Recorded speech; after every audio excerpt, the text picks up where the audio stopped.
Assalamualaikum warahmatullahi wabarakatuh.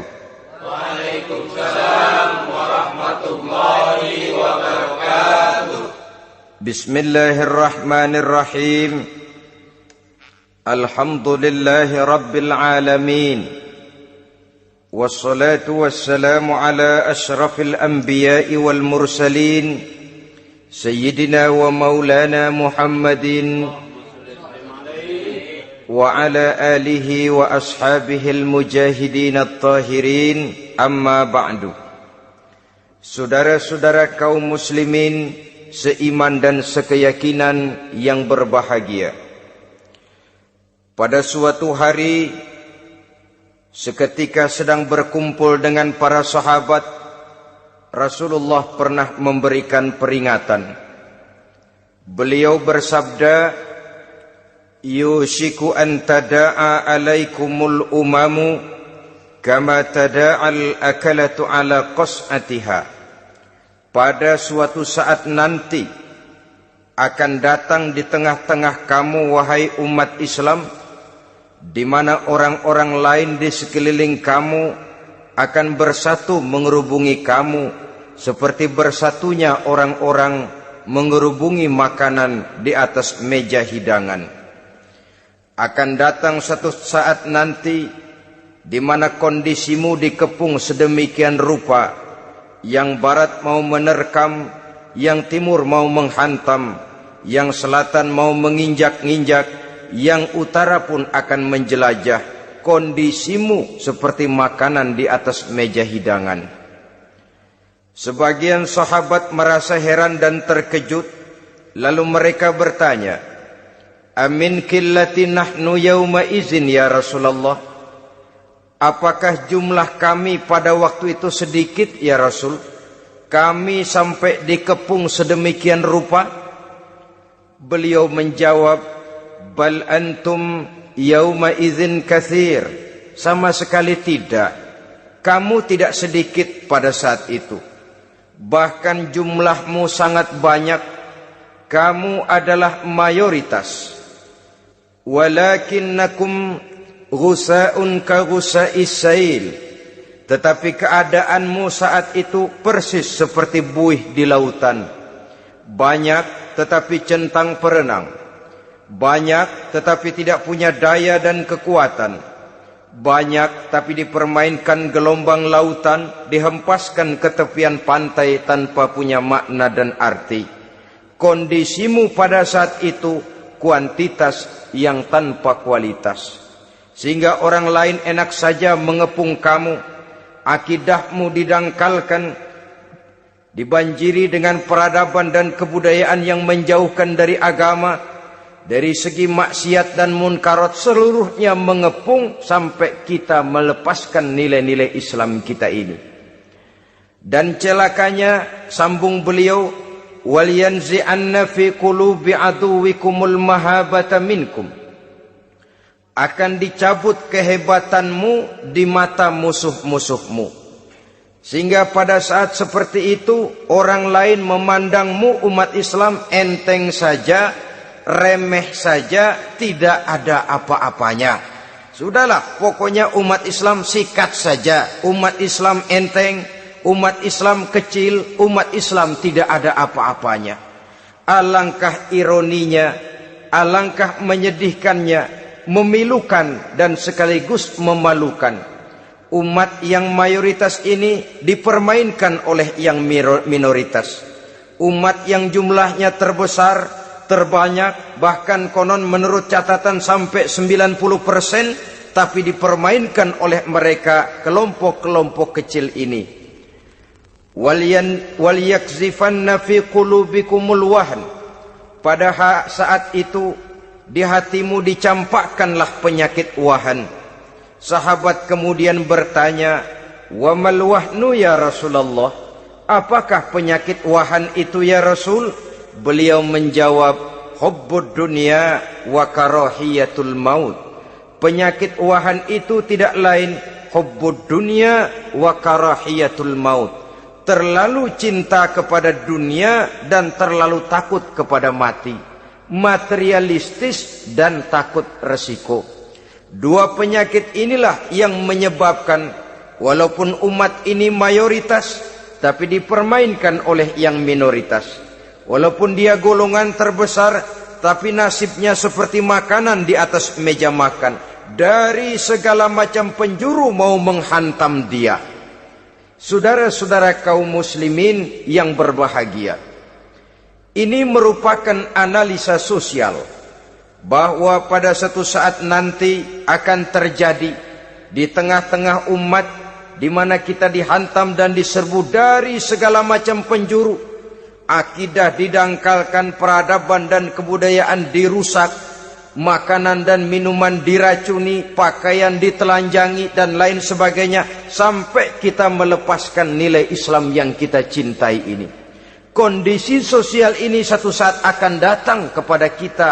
Demikian analisa dan peringatan dari Rasulullah sallallahu alaihi wasallam. Marilah sekarang kita melihat, adalah benar bahwa di zaman sekarang kita insya Allah tidak akan mengalami perang Badar sehebat yang pernah dialami oleh Rasul dan para sahabatnya. Tetapi sesungguhnya perang yang kita hadapi di zaman sekarang ini tidak kalah hebatnya dengan perang Badar, tidak kurang dahsyatnya dengan perang Uhud, tidak kurang ngerinya dari perang Khandaq. Hanya saja yang kita hadapi sekarang ini bukan ujung pedang, bukan ujung tombak, bukan ujung panah. Yang kita hadapi sekarang ini adalah perang akidah, perang ideologi, perang mempertahankan keyakinan. Yang kalau kita kalah sekarang, kita memang masih beragama. Tetapi anak kita, cucu kita, generasi yang akan hidup 5, 10, 20, 30 tahun yang akan datang, wallahu a'lam bissawab. Islam, saudara-saudaraku, tidak mungkin hilang dari dunia. Tetapi tidak mustahil Islam gulung tikar dari desa kita. Tidak mustahil Islam gulung tikar dari kampung dan kota kita, jikalau kita tidak menjaganya, jikalau kita tidak memeliharanya, bahkan jikalau kita tidak mewariskannya kepada anak-anak kita, generasi yang akan datang. Marilah kita mengingat sejenak bagaimana Islam di Spanyol yang pernah jaya, pernah mewarnai daratan Eropa, dan yang sekarang hanya sekedar tinggal ceritanya saja. Ini pernah diperingatkan oleh Rasul dalam satu hadis, sayati ala ummati zamanun la yabqal Islam illa ismun wala minal Quran illa rasmun. Akan datang satu masa di tengah umatku di mana pada masa itu Islam ada tapi hanya tinggal sekedar namanya saja, dan Quran pun ada tapi cuma sekedar tinggal tulisannya saja. Apabila kita tidak mewariskan ini kepada generasi yang akan datang, maka serbuan-serbuan dari berbagai macam penjuru dari hari ke hari semakin kita rasakan kehebatannya. Tidak mustahil sejarah Spanyol akan terjadi di desa kita, akan terjadi di kampung kita, akan terjadi di kota kita. Orang Spanyol kalau mereka cerita kepada anaknya, mereka akan cerita, "Nak, di sini dulu ada masjid." Kapan, Pak? Dulu bener dah. Banyak orang Islam kalau hari Jumat pada sembahyang, kapan itu, Pak? Dulu sekali. Sekarang cuma sekedar tinggal ceritanya saja. Bukankah sesuatu yang sangat tidak mustahil apabila kita tidak menjaga dan mewariskan Islam ini kepada generasi yang akan datang? Maka serbuan-serbuan akan membawakan hasil yang diinginkan oleh para penyerbu itu tadi. Kita sudah menjadi umat yang mayoritas, tetapi umat yang mayoritas ini menurut Rasul dikepung sedemikian rupa akidahnya didangkalkan, peradaban dan kebudayaannya ditekan sedemikian rupa, kehidupan sosialnya dibuat individualis, kemudian dari segi pergaulan, pakaian, makanan, minuman dan sebagainya diracuni, sampai dia tidak lagi berpegang teguh kepada agamanya. Dan dikala itu hilang kehebatan umat ini di mata musuh-musuhnya. Orang lain memandang kita ringan saja, enteng saja, satu umat yang sudah kehilangan wibawa. Padahal konon kabarnya kita mayoritas, tapi enak saja dikutak-kutik orang lain. Dan dikala itu di hati kita merajalela penyakit wahan. Penyakit wahan itu apa? Pertama, hubbud dunia, terlalu cinta kepada dunia. Terlalu cinta kepada dunia yang menyebabkan kita lupa akan tanggung jawab dan kewajiban, lupa meneruskan dan mewariskan Islam kepada generasi yang akan datang. Kita berlomba hanya untuk mengejar dunia dan seluruh isinya, baik dia bernama material, baik dia bernama seksual, baik dia bernama pangkat, jabatan dan kedudukan. Berlomba-lomba kita di dalamnya, sampai tercampaklah penyakit hubbud dunia di dalam hati ini. Berurat dan berakar dunia itu, sulit dan berat kita berpisah daripadanya. Akibatnya kemauan untuk berbuat demi dan atas nama agama sangat sulit terwujud di dalam kehidupan ini. Yang kedua, karahiyatul maut, terlalu takut kepada mati. Baik mati ajal, mati dalam artian yang sebenarnya, baik mati usahanya, baik mati karirnya, baik mati pangkat dan jabatannya. Sehingga dengan demikian akibatnya jatuhlah kita menjadi umat yang kehilangan wibawa di mata orang lain. Saudara-saudara kaum muslimin rahimakumullah, saya katakan tadi, perang yang kita hadapi di zaman sekarang adalah perang akidah. Perang menghadapi peradaban dan kebudayaan yang menghancurkan moral daripada anak-anak kita. Perang menghadapi banjirnya maksiat dan munkarat. Yang di tengah-tengah itu, di samping berkewajiban menjaga diri dan keluarga, kita pun juga berkewajiban menjaga anak-anak kita, generasi yang akan datang, mengarahkan dan mendidik mereka sesuai dengan yang dikehendaki oleh Allah Subhanahu wa ta'ala. Oleh sebab itu, pada pertemuan kali ini yang akan saya bicarakan ialah bagaimana idealnya seorang muslim lebih dahulu memberikan pendidikan kepada anak-anaknya. Di tengah satu situasi dan kondisi di mana serbuan datang silih berganti melanda dan menghantam umat Islam, kemana anak-anak kita ini harus kita arahkan? Karena kita orang tua mempunyai tanggung jawab. Anak adalah amanah, menyia-nyiakan amanah adalah dosa, dan dosa itu merupakan satu dosa yang besar.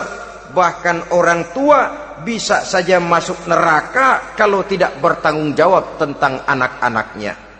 Satu riwayat menjelaskan, ada orang soleh, ngajinya cukup, solatnya cukup, puasanya cukup, zakatnya cukup, di mana ada majelis taklim hadir, baca Quran hobi, fitnah orang tidak pernah.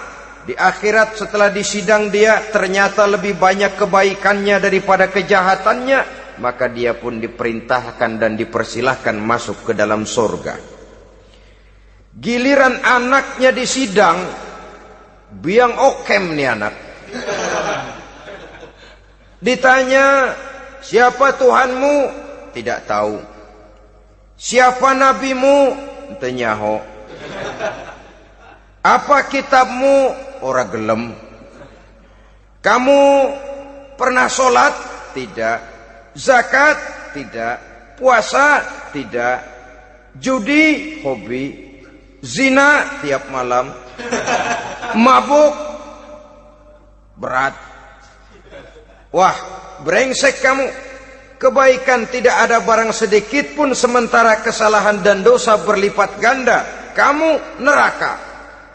Anak ini protes. Benar, saya tidak kenal siapa Tuhan saya. Saya tidak tahu siapa Nabi saya. Saya tidak tahu kitab suci dan kiblat saya. Saya tidak sholat, tidak zakat, tidak puasa. Tiap malam saya judi, saya zina, saya mabuk. Tapi saya kerjakan semua itu karena saya tidak tahu dan orang tua saya tidak pernah memberitahu saya. Dia enak-enakan hadir di majelis taklim, saya nyekek botol, didiemin saja. Dia enak-enakan baca Quran, saya zina, didiamkan saja. Saya bukan tidak mau, orang tua saya sama sekali tidak pernah mendidik saya. Dia mau benar sendiri.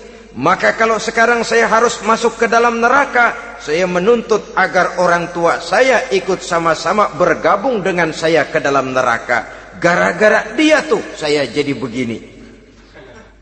Orang tuamu yang mana? Tuh, yang barusan mau ke surga. Ini orang tua yang sudah mau berangkat ke surga dipanggil. Sebentar dulu, Mas. Ini benar anak kamu? Iya, Pak. Waktu di dunia kamu tidak pernah ajarin dia ngaji? Sampai dia tidak kenal Tuhannya, tidak kenal nabinya, tidak kenal kiblat dan kitab sucinya? Iya, Pak. Dia tidak sholat, kamu diamkan saja. Dia tidak puasa, tidak zakat, kamu bersikap masa bodoh. Bahkan dia judi, dia zina, dia mabuk, kamu pun berdiam diri saja. Iya, Pak. Tahukah kamu bahwa anak ini adalah amanah? Menyia-nyiakan amanah artinya khianat, dan khianat adalah dosa yang sangat besar. Kamu tidak bertanggung jawab, maka kamu, anakmu gabung ke dalam neraka. Saudara-saudara kaum muslimin rahimakumullah, itu sebabnya Allah pesan benar-benar, ya ayyuhalladzina amanu qu anfusakum wa ahlikum nara. Hai orang-orang yang beriman, jaga dirimu dan keluargamu, istri, anak, orang-orang yang menjadi tanggung jawab dan kewajiban kita, jaga dan pelihara mereka dari api neraka. Saudara-saudara kaum muslimin, lalu kalau kita orang-orang tua yang hidup di zaman sekarang ini sudah sering beristighfar, mengurut dada, melihat situasi, membaca peta keadaan, konon tantangan yang akan dihadapi oleh anak-anak kita 15, 20, 25 tahun yang akan datang jauh lebih berat dari apa yang kita hadapi sekarang ini. Maka adalah wajar jika kita sebagai orang tua yang cinta kepada agama, cinta kepada anak-anak kita, berpikir untuk mewariskan nilai-nilai yang luhur ini kepada anak-anak kita generasi yang akan datang. Bagaimana pada mulanya kita harus mendidik mereka? Mari kita telusuri apa yang dicontohkan oleh Al-Quranul Karim. Orang-orang tua bijaksana yang diceritakan dalam Al-Quran, kalau sudah berpikir tentang anak-anaknya generasi yang akan datang, pendidikan pertama yang diberikan kepada anaknya ternyata adalah persoalan akidah.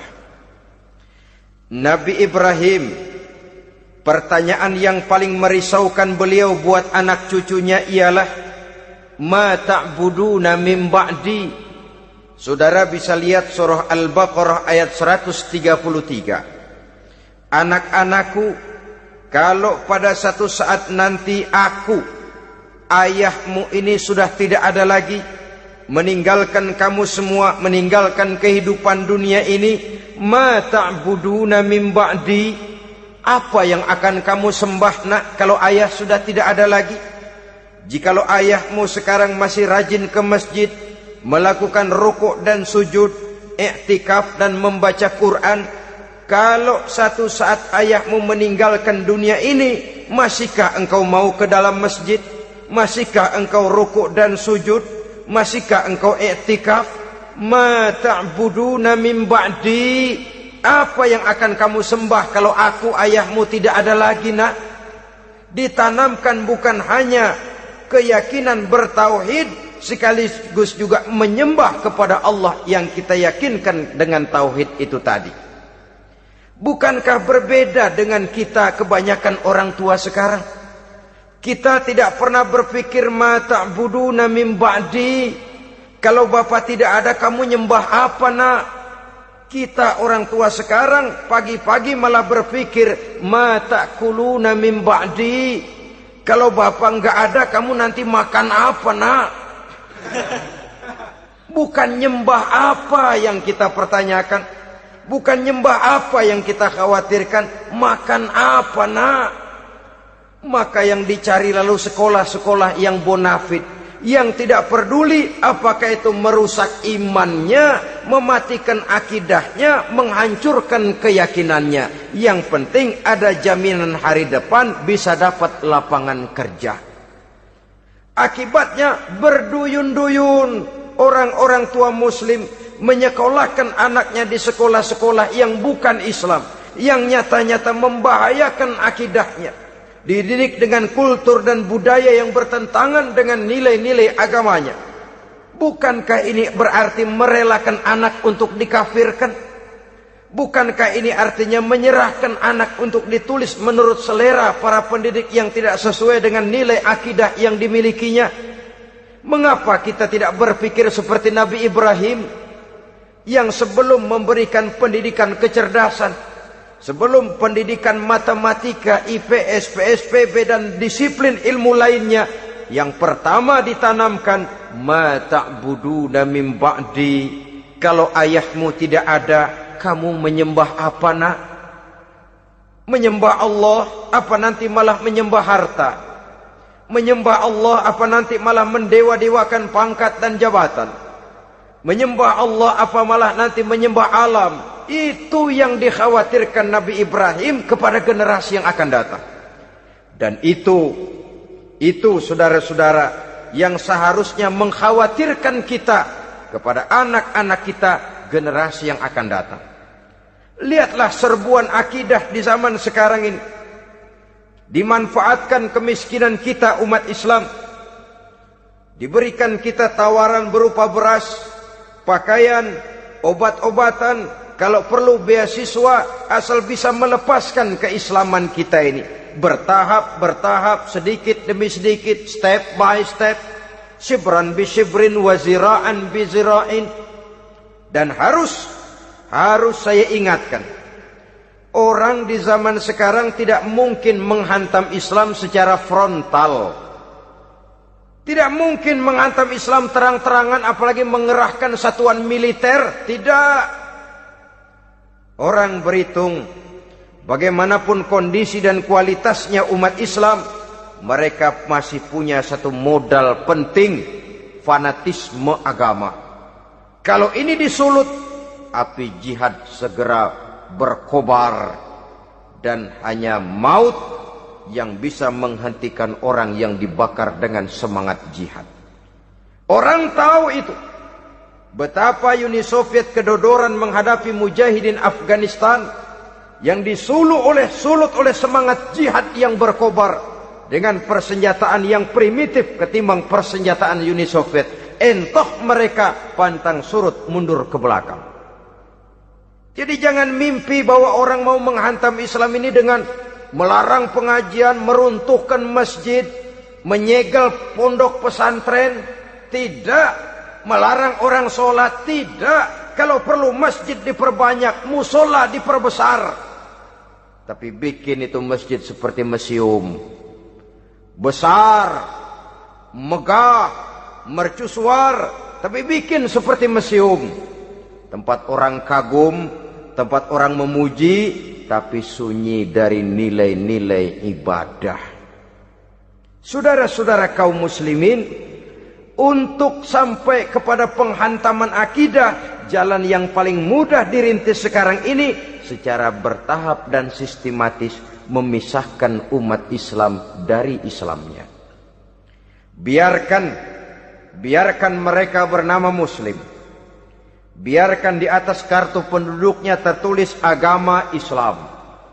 Tapi tanamkan budaya-budaya yang menyebabkan cara bergaul mereka, cara berumah tangga mereka, cara bertetangga mereka, sampai kepada cara mereka berpakaian, cara mereka bergaul, cara mereka makan dan minum, cara mereka mendidik dan menyekolahkan anak, sama sekali tidak lagi mencerminkan nilai-nilai yang islami. Itu sudah satu usaha yang paling praktis, memisahkan umat Islam dengan Islamnya. Kalau sadarlah kita ke arah ini usaha orang di zaman sekarang, maka yang harus pertama kita tanamkan kepada anak-anak kita, didik mereka dengan jiwa tauhid yang mengkristal di dalam batinnya, meresap sampai ke tulang sumsumnya, yang tidak akan sampai pun nyawa berpisah dari badannya, akidah itu tidak akan berpisah dari hatinya. Bahkan dia sanggup dengan tegar berkata, lebih baik saya melarat karena mempertahankan iman daripada hidup mewah dengan menjual akidah.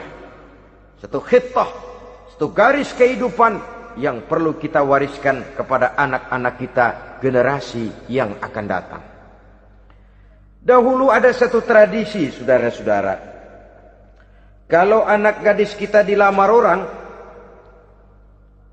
orang lalu bertanya, anakmu mau ngelamar gadis saya, apa sudah khotam Quran berapa kali? Apa sudah bisa baca kitab macam-macam dan lain sebagainya? Sehingga lahirlah satu kebanggaan. Apapun motifnya, tapi pertanyaan semacam ini zaman sekarang sudah langka. Paling-paling yang ditanya kalau anaknya dilamar orang, anakmu kerja di mana? Gajinya sebulan berapa? Kendaraannya bebek apa soang apa-apa? Itu yang kita pertanyakan, berkisar di seputar materi, kerja, job, status sosial dan lain sebagainya. Perkara bisa baca Quran atau tidak, nomor 18. Perkara sembahyangnya rajin apa tidak, nomor 36. Saudara hadirin, akibatnya terjadi pergeseran nilai. Maka mendidik anak menurut tuntunan Quran adalah seperti yang diberikan contoh oleh Luqmanul Hakim, yang diceritakan dalam surah Luqman mulai ayat 11 dan selanjutnya. Apa pendidikan pertama yang harus kita berikan kepada anak? Pertama, ya bunayya la tusyrik billah. Wahai anakku, jangan sekali-kali engkau menyekutukan Allah. Nak, jaga tauhid, pelihara iman, mantapkan akidah. Ini dasar yang pertama. Belum lagi anak mengenal berbagai macam disiplin ilmu, yang pertama ditanamkan tauhid. Ini yang mendasari kehidupan. Ini yang akan mewarnai dan menjadi warna dari kepribadian seseorang. Sentuhan jiwa tauhid di dalam diri si anak.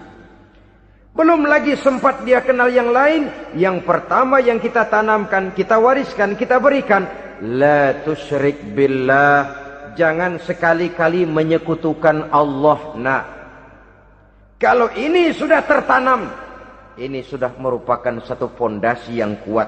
Selebihnya nanti tinggal melihat bakat si anak, kemana dia harus dididik ini. Yang terpenting nilai iman lebih dahulu tanamkan. Dan untuk menghancurkan nilai keimanan, saudara-saudara, saya katakan, ingatkan kepada hadis di awal tadi, dikepung kita dari berbagai macam penjuru agar bisa melepaskan nilai-nilai iman dan keyakinan. Proses pendangkalan akidah, ditanamkan keraguan kepada agama, ditanamkan rasa malu beragama, sholat malu, baca Quran malu, berangkat ke masjid malu, pakai jilbab malu.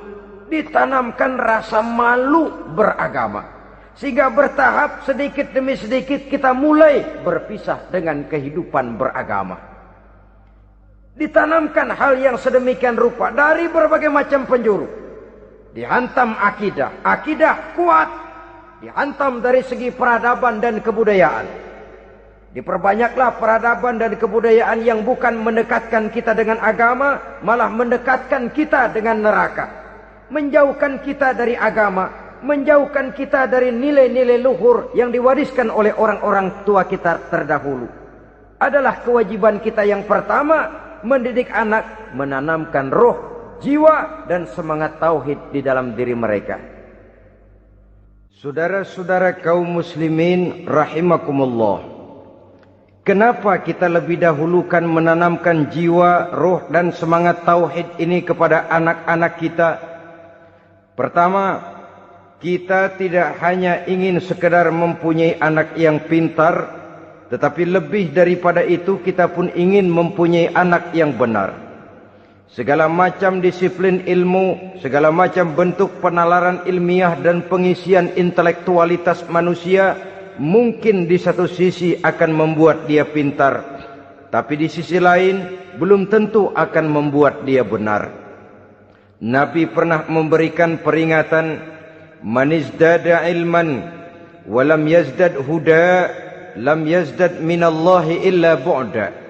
Orang yang hanya bertambah ilmu pengetahuannya tapi tidak bertambah hidayah dari Allah, tidak makin mantap keimanannya, maka seluruh nilai-nilai ilmunya hanya akan menjauhkan dia dari Allah Subhanahu wa taala. Dan adalah lebih merupakan azab daripada nikmat kalau kita diberikan ilmu pengetahuan yang hanya akan menyebabkan kita semakin jauh dari Allah Subhanahu wa taala. Yang kedua, sesungguhnya roh, jiwa, dan semangat tauhid yang melekat dalam diri anak pada puncaknya akan melahirkan satu disiplin murni yang tumbuh dari dalam dirinya sendiri, di mana si anak dalam kehidupannya merasakan dimanapun dia berada, kemanapun dia pergi, ia selalu merasakan kehadiran Allah dekat dalam hidupnya. Ia sadar sesadar-sadarnya bahwa tidak ada satu perbuatan yang bagaimanapun kecilnya yang bisa disembunyikan dari kekuasaan Allah Subhanahu wa taala. Yang ketiga, dengan penanaman roh, jiwa, dan semangat iman ini, maka diharapkan anak-anak nanti pada pertumbuhannya sanggup mengendalikan hawa nafsunya. Dengan kata lain, bahwa penanaman jiwa tauhid, penanaman roh dan semangat keimanan ini merupakan kondisi dasar yang harus dilakukan sebelum yang lain-lainnya. Kemudian pendidikan kedua yang diberikan oleh Al-Quran melalui contoh dan model dengan Luqmanul Hakim ini, setelah menanamkan tauhid, ditanamkanlah kepada si anak ini rasa hormat kepada orang tuanya. Wa wassaynal insana biwalidayhi, dan kami wasiatkan kepada manusia untuk berbakti kepada ibu bapaknya. Hamalathu ummuhu wahnan ala wahnin, karena ibunya telah mengandungnya dengan kepayahan di atas kepayahan. Maksudnya dengan kepayahan dan kelelahan yang berlipat ganda. Sehingga ketika Rasul ditanyakan orang, ya Rasul, siapa yang paling harus saya taati di dunia ini? Beliau menjawab, ibumu. Kemudian siapa lagi ya Rasul? Ibumu. Setelah itu siapa lagi ya Rasul? Ibumu. Dan kemudian siapa ya Rasul? Bapakmu. Ibu, ibu, ibu, bapak.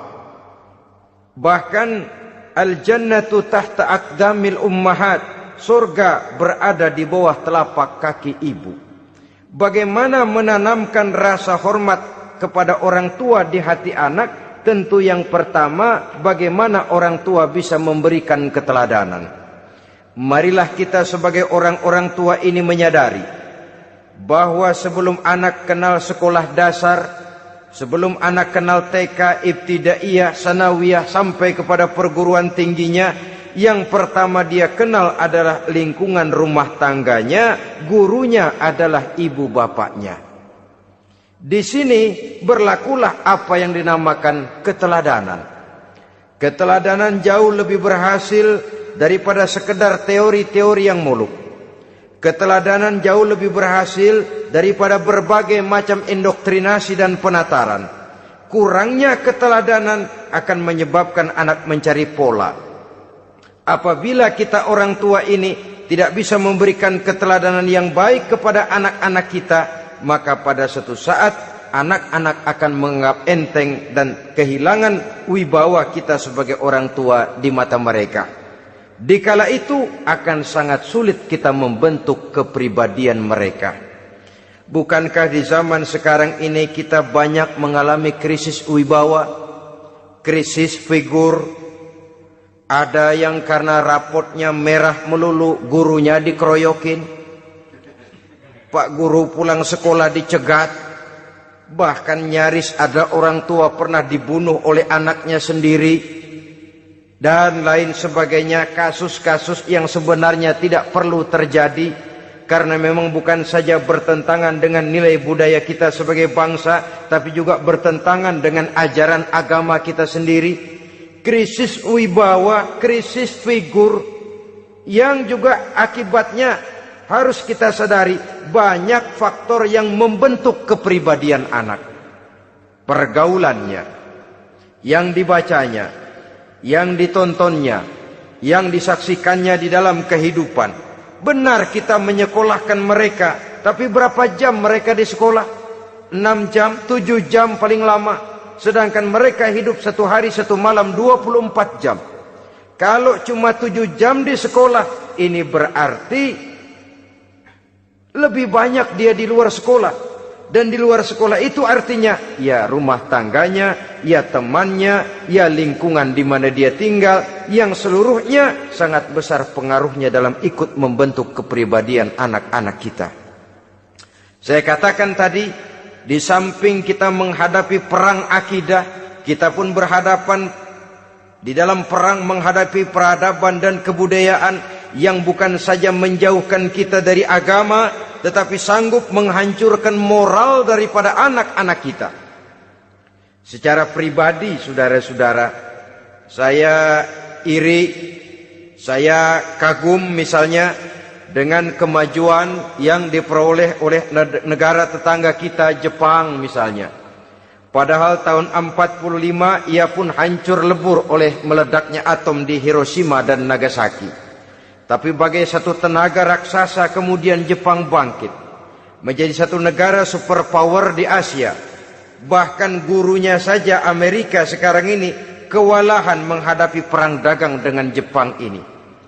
Dan yang menarik, Jepang bisa maju dan modern dengan tetap menjadi Jepang, tanpa harus kehilangan identitasnya sebagai satu bangsa, tanpa harus kehilangan kepribadiannya sebagai satu bangsa. Sebagai negara yang sedang berkembang, kita sering latah. Kita ingin meniru Barat, tapi bukan teknologinya, westernisasinya yang kita tiru. Bukan isinya, kulitnya yang kita ambil. Akibatnya apa? Modernnya belum, orangnya sudah Barat. Bergaulnya sudah cara Barat, berumah tangganya sudah cara Barat, berpakaiannya sudah cara Barat, mendidik anaknya sudah cara Barat. Di mana ketemu orang tua cukup hello daddy. Kulitnya kita ambil, sementara isinya kita campakkan. Ironi dan menyedihkan. Padahal kita sesungguhnya bisa maju dan modern, bisa mengejar segala ketinggalan dan keterbelakangan kita, dengan tetap menjaga nilai-nilai luhur budaya kita sebagai satu bangsa, mengambil isinya, dan kalau memang tidak perlu, lalu mencampakkan kulitnya. Pengaruh peradaban dan kebudayaan yang menghancurkan moral daripada anak-anak kita, oleh pesatnya arus teknologi, oleh pesatnya arus komunikasi, di mana hal-hal yang terjadi di belahan dunia lain dapat kita saksikan hari ini juga melalui layar televisi, yang terjadi di Amerika, di Eropa, di Afrika, di ujung dunia yang paling ujung sekalipun. Di ujung dunia yang paling ujung, hari ini kejadian, hari ini sudah bisa kita saksikan. Pesatnya arus komunikasi, kalau jatuh ke tangan anak-anak kita yang belum mempunyai filter, daya saring positif, akan dicerna oleh mereka tanpa memilah dan memilih. Akibatnya orang kampung bilang kelolodan. Makan nggak dikunyah lagi, tentu saja akhirnya kelolodan. Dan kalau sudah kelolodan, menyusahkan kita seluruhnya. Oleh karena itu budaya menghormati orang tua perlu dijaga, perlu dipelihara dan diwariskan kepada anak-anak kita. Tali silaturahmi sehingga ada respeknya kepada orang tuanya. Jangan bapaknya dianggap CS, ibunya dianggap CS, kakeknya dianggap CS. Hilang rasa respek, hilang rasa menghormati. Sementara orang tua sendiri tidak bisa memberikan keteladanan, kurang mendapat perhatian dan lain sebagainya. Apalagi kalau baik ibu maupun bapak adalah orang-orang karier yang setiap hari sibuk menghadapi tugas masing-masing. Bapak sibuk rapat, pindah kantor sana kantor sini, ibu sibuk arisan, besarlah anak-anak di tangan pembantu dan lain sebagainya, sehingga dia merasa kurang mendapat perhatian, dan ini akan ikut membentuk warna dari kepribadian yang dimilikinya. Sampai kepada pelosok-pelosok desa, jaringan televisi memang menguntungkan. Tapi kalau sudah sampai kepada menayangkan budaya-budaya yang tidak sesuai dengan pola di mana mereka tinggal, pola lingkungannya, dan ingin mereka terapkan dalam kehidupan, ironi dan menyedihkan. Maka sering dikatakan, jikalau ABRI masuk desa, rakyat beruntung. Jikalau listrik masuk desa, rumah jadi terang. Jikalau koran masuk desa, rakyat jadi cerdas. Jikalau hakim masuk desa, rakyat lalu sadar hukum. Tapi jikalau maksiat dan munkarot masuk desa, minuman keras masuk desa, judi masuk desa, pelacuran masuk desa, rakyat tentu kiamat. Dan kita harus punya budaya untuk memilah dan memilih, mempunyai filter untuk jadi daya saring positif. Oleh karena itu saudara-saudara, tahap kedua setelah menanamkan jiwa tauhid kepada anak, tanamkan rasa hormat kepada orang tuanya. Orang tua itu ibu bapaknya, orang tua itu guru-gurunya yang mengajarkan dia, atau yang dianggap tua yang lebih senior dari dia. Karena tidak ada satu peradaban yang berdiri sendiri. Bagaimanapun maju dan modernnya kita sekarang, tentu merupakan mata rantai yang berkaitan dari generasi terdahulu. Ini yang kedua. Setelah tauhid, berbakti kepada ibu dan bapak. Tidak ada satu kebahagiaan yang bisa ditegakkan di dunia ini tanpa doa, tanpa restu daripada ibu dan bapak. Ini keramat hidup. Doanya dikabul Allah dan kutuknya juga dikabul oleh Allah Subhanahu wa ta'ala. Jadi mendidik anak setelah menanamkan jiwa tauhid, menanamkan rasa hormat dan taat berbakti kepada ibu bapaknya. Itu yang kedua. Kemudian yang ketiga, melalui model Luqman, Quran mendorong kita untuk mendidik anak, menanamkan etika otonom. Apa itu? Ya bunayya, innaha intaku mithqala habbatin min khardalin fatakun fi sakhratin aw fis samawati aw fil ardi ya'ti biha Allah. Wahai anakku, sesungguhnya kalau ada satu kebaikan yang kamu kerjakan, kecil, tidak nampak oleh pandangan mata yang zahir, yang kecil itu tersembunyi di puncak langit, di dasar bumi yang paling dalam, atau di tengah batu hitam sekalipun, Allah pasti mengetahuinya dan pasti akan memberikan balasan yang seadil-adilnya. Pendidikan apa ini? Pendidikan moral, menanamkan etika otonom. Nah, kau berbuat baik jangan karena dilihat orang. Kau tidak mau melakukan kejahatan jangan cuma karena ada polisi. Kalau ada polisi kau tidak mau jahat, kucing juga begitu. Coba lihat kucing, taruh ikan asin di piring kaleng, tongkrongin. Aduh, kucing kalem, sopan, tenang. Sedikit kita lengah, habis ikan digarap. Tapi ditanamkan satu kesadaran, kemanapun kau pergi nak, apapun yang kau kerjakan, tersembunyi di tengah batu, di dasar bumi, di puncak langit, Allah pasti tahu. Dalam bahasa yang ringan, nak, kita ini diawasi oleh 2 hiperkomputer yang maha sensitif. Produksi langit, mereknya Rokib dan Atid. Itu komputer yang sangat peka dan sensitif. Jangankan kita berbuat, kita berniat baik saja, komputer sudah nyatat sendiri. Inilah yang orang sekarang namakan waskat, nak, pengawasan malaikat. Kalau hidup sudah merasa diawasi oleh malaikat, waskat berhasil. Tapi kalau waskat sudah diawasi malah nekat, itu yang gagal. Atau yang diawasi dan yang mengawasi sama-sama sepakat, itu juga bisa cincai. Saudara-saudara kaum muslimin rahimakumullah, waskat dalam pengertian kita muslim, bagaimana hidup ini merasakan diawasi oleh malaikat.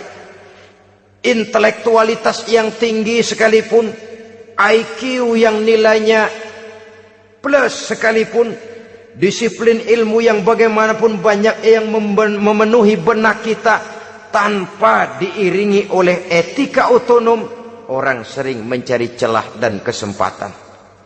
Mencari celah dan kesempatan. Tapi kalau sudah merasa, kemanapun saya pergi, dimanapun saya berada, kebaikan bagaimanapun sekecilnya saya lakukan, toh Allah pasti akan memberikan balasan. In khairan fa khairun, wa in syarran fa syarrun. Jikalau baik, baik balasan yang kita terima. Jikalau jahat, jahat kejahatan yang kita terima. Kalau sudah ke arah ini kita berpikir, maka sesungguhnya kalau kita berbuat baik kepada orang lain, hakikatnya kita sudah berbuat baik kepada diri kita sendiri. Lalu tidak ada merasa rugi berbuat baik kepada orang. Karena manakala dia melakukan kebaikan kepada orang lain, artinya dia sudah berbuat baik untuk dirinya sendiri.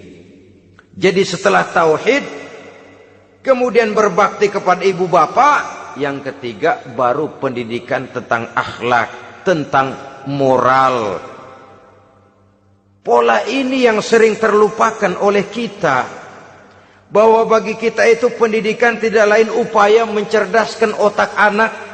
Jangan sampai sebab ini kelihatannya pembangunan makin maju, persaingan hidup makin tajam, tensi ekonomi semakin tinggi, sementara jumlah tenaga kerja dengan lapangan kerja yang tersedia jauh dari mencukupi. Jikalau tidak membekali anak dengan pendidikan yang menunjang lapangan pekerjaan, orang tua khawatir, takut sekali anaknya jadi gelandangan. Dikhawatirkannya kehidupan dunia ini, sementara dia lupa kalau anaknya bisa jadi gelandangan di akhirat.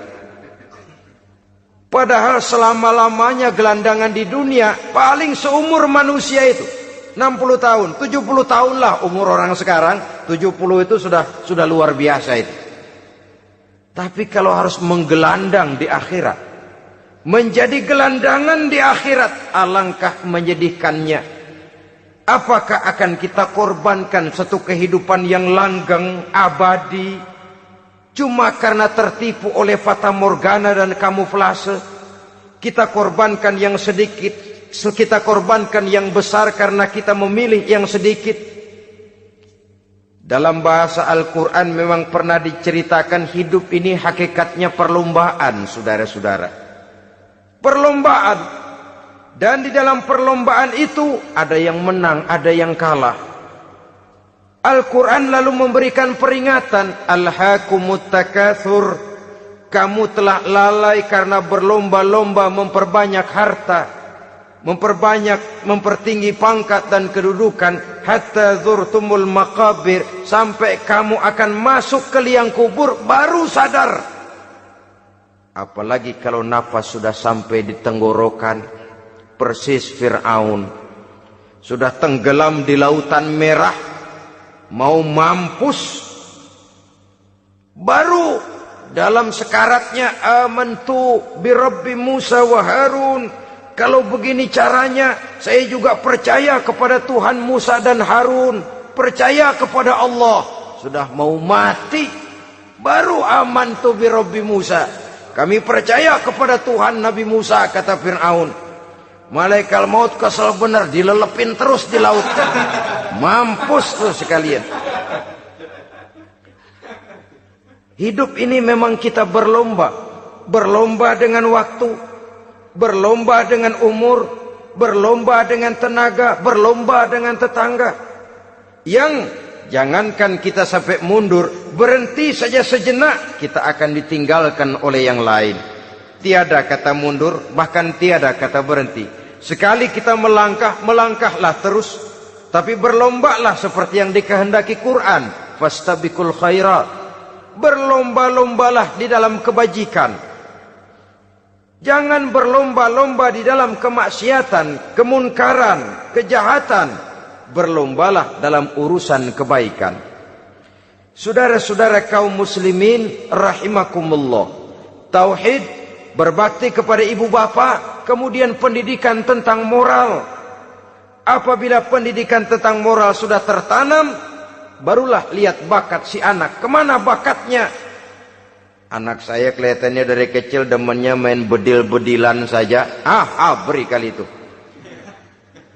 Kirim ke Magelang, masukkan akabri. Tapi dengan syarat 3 itu tadi. Iman sudah tertanam, rasa bakti kepada ibu bapak sudah ada, dan punya nilai moral.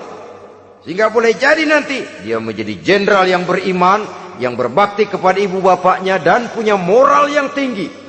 Kan lebih baik rakyat rendah tapi akhlaknya tinggi, daripada pejabat tinggi tapi moralnya rendah. Jauh lebih baik rakyat rendah punya moral tinggi ketimbang pejabat tinggi punya moral rendah. Nilai moral ini yang jadi ukuran dan barometer di masyarakat. Yang ini yang sering kita lupakan, bahwa kehancuran satu bangsa dimanapun di dunia ini selalu dimulai dengan kehancuran moral daripada bangsa itu sendiri. Sekarang membina nilai moral ini berat. Gadis kita, remaja, putri, diberikan pakaian jilbab, mungkin dia sendiri masih setengah-setengah, ditambah lagi oleh ledekan temennya. Jilbab lah kuno. Bau sorga lah, bau masjid lah, bau menyan lah. Ditanamkan rasa malu untuk hidup dekat dengan agama. Kalau moral semacam ini sudah tertanam, sedikit demi sedikit kita mulai mengucapkan selamat tinggal kepada agama. Dan kemalangan apa yang lebih malang kalau kita sudah jauh dari agama ini? Bukankah Islam telah menyelamatkan manusia dari penyakit jahiliyah dan membawanya kepada satu kehidupan yang maju dan modern? Kalau kita tinggalkan Islam ini, bukankah artinya kita akan kembali kepada satu zaman jahiliyah? Hanya saja jahiliyah itu berada di abad modern. Versinya tentu lebih modern. Kalau zaman jahiliyah dulu mabuknya pakai arak, zaman sekarang sudah macam-macam orang bisa mabuk. Kalau zaman jahiliyah dulu anak perempuan dikubur hidup-hidup, zaman sekarang kadang-kadang belum sempat lahir ke dunia, malah sudah dibunuh lebih dahulu. Versinya saja yang berbeda. Kalau di zaman jahiliyah dahulu manusia menyembah batu yang bernama Latta, Uzza, Manat dan Hubal, di zaman jahiliyah modern sekarang ini orang sering menyembah kepala bagiannya, sering menyembah atasannya, sering menyembah komputer, sering menyembah teknologi modern yang lebih diyakininya daripada Allah sebagai keyakinan sentral di dalam hidupnya. Saudara-saudara kaum muslimin rahimakumullah. Jadi yang ketiga, nilai moral yang ditanamkan kepada anak-anak kita supaya dia bisa menghadapi tantangan-tantangan hidup yang semakin berat ini dengan tetap berpegang teguh kepada nilai-nilai moral yang diwarnai oleh jiwa keimanannya yang bersumber dari ajaran agamanya. 3. Kemudian yang keempat, barulah tatanan kehidupan sehari-hari. Apa kata Luqman? Ya bunayya aqimis shalah. Setelah bertauhid, berbakti kepada ibu bapa, punya nilai moral. Ya bunayya aqimis shalah. Nak, dirikan solat. Rumah tangga muslim. Anak berumur 7 tahun sudah berani meninggalkan sholat, kata Nabi, pukul. Bukan untuk menyakiti, untuk mendidik. Karena sayang kepada anak. Saudara-saudara, kita khawatir betul kepada anak. Kalau dia pulang dari sekolah, buru-buru kita sebagai orang tua bertanya, sudah makan nak? Sudah istirahat nak? Tapi jarang kita sebagai orang tua melontarkan, sudah sholat nak? Bahkan kita bisa memberikan sugesti kepada anak. Nah, kalau kau naik kelas 1 sampai naik ke kelas 2, bapak beliin sepeda. Tamat SD nak, motor. Tamat SMP nak, ke Bali kita. Tamat SMA nak, Singapura. Saudara-saudara, tapi kalau untuk urusan sholat misalnya, kita tidak pernah memberikan sugesti kepada anak-anak kita. Nah, kalau kau hafal Fatihah lengkap dengan artinya, bapak beliin sepatu. Nah, kalau kau bisa sholat dengan baik, cukup syarat rukunnya, bapak beliin sepeda. Ada rangsangan, ada sugesti yang membuat anak lebih tergerak untuk hidup dalam suasana keagamaan. Ya bunayya aqimis sholat, nak dirikan sholat. Sebab ini sandaran vertikal yang paling langsung antara manusia dengan Tuhannya. Menyadari bahwa sepanjang yang bisa dilakukan oleh manusia hanyalah berusaha dan berusaha, dan kepastian sepenuhnya ada di tangan Allah. Dengan sholat kepribadianmu diperteguh, dengan sholat sandaran vertikalmu kepada Allah diperkuat. Dan pada waktunya nanti Al-Quran memberikan bimbingan, hendaklah minta tolong kepada Allah dengan sabar dan tetap mendirikan sholat. Ya bunayya aqimis sholat. Setelah itu, wa'mur bil ma'rufi wanha 'anil munkar. Tegaklah membina yang ma'ruf, tegaklah mencegah yang munkar. Ini sikap hidup sudah. Sholat tadi tugas hidup. Lalu sikap hidup tampil di tengah masyarakat, membina yang ma'ruf, mencegah yang munkar sesuai dengan kesanggupan masing-masing. Bukankah setiap kita kepingin punya anak yang bermanfaat, setidaknya bagi keluarganya, syukur kalau bisa bagi lingkungannya, bagi masyarakat, bangsa dan negaranya. Dan satu di antara tanda orang yang bermanfaat, kalau dia bisa hidup menjadi penganjur yang ma'ruf dan pencegah yang munkar. Dan itu kalau tidak ada hidayah, sulit orang mau melaksanakan itu. Sebab apa? Ada kecenderungan belakangan ini di mana agama dianggap urusan pribadi. Sehingga orang lalu sering bilang, jangan bawa-bawa agama dah, itu kan bukan urusan agama. Ini sudah ciri berpikirnya sekuler. Jangan bawa-bawa agama. Agama urusan pribadi, artinya orang mau sholat mau enggak jangan bilang apa-apa dah, urusan dia sendirian. Dia mau puasa dia enggak, merdeka saja, urusan pribadi. Agama bukan persoalan pribadi. Apalagi jika sudah menyangkut amar ma'ruf dan nahi munkar, siap menegakkan yang baik, mencegah yang munkar, untuk tegaknya satu masyarakat yang diwarnai oleh kebaikan dan terhindar dari segala macam kejahatan. Dan terus ayat-ayat selanjutnya mencerminkan sikap hidup. Namun yang intinya, cara mendidik anak yang baik, yang dicontohkan oleh Al-Quran dengan Luqmanul Hakim sebagai model. Pertama, tanamkan tauhid. Yang kedua, tanamkan rasa hormat dan berbakti kepada ibu bapaknya. Yang ketiga, tanamkan moral, nilai akhlak yang tinggi. Setelah itu yang keempat, biasakan hidup dalam suasana keagamaan. Kontrollah sholatnya, kontrollah baca Qur'annya, kontrollah puasanya di bulan Ramadan. Ajaklah anak-anak sholat berjamaah, sehingga dengan demikian dia terbiasa oleh satu suasana yang mendekatkan dia dengan nilai agamanya.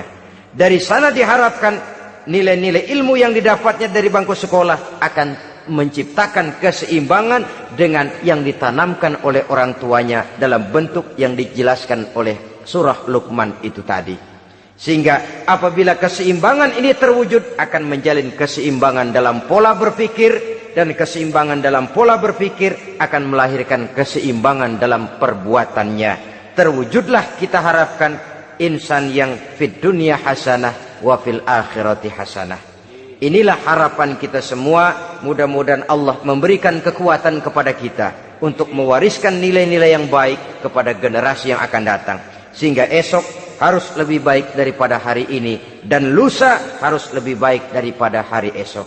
Terima kasih atas perhatian saudara. Mohon maaf atas segala kekurangan. Usikum wa nafsi bitaqwallah. Wassalamualaikum warahmatullahi wabarakatuh.